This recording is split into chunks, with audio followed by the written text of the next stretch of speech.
இப்ப நான் உன்கிட்ட ஒரு கேள்வி கேக்குறேன். எல்கேஜில நீ படிச்சல்ல, அப்போ உன்னோட கிளாஸ்மேட்ஸ் எல்லாம் இருந்திருப்பாங்க. அவங்களோட பேரெல்லாம் கொஞ்சம் சொல்றியா? அதுவானா? எல்லா பேரும் தெரியாதே, மறந்து போச்சே.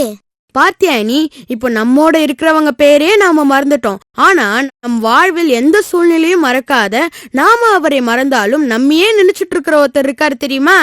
ஏனா தெரியாது? தாய் தன் பாலகனை மறந்தாலும் நான் உன்னை மறப்பதில்லைன்னு சொன்ன நம் ஆண்டவர் தானேனா?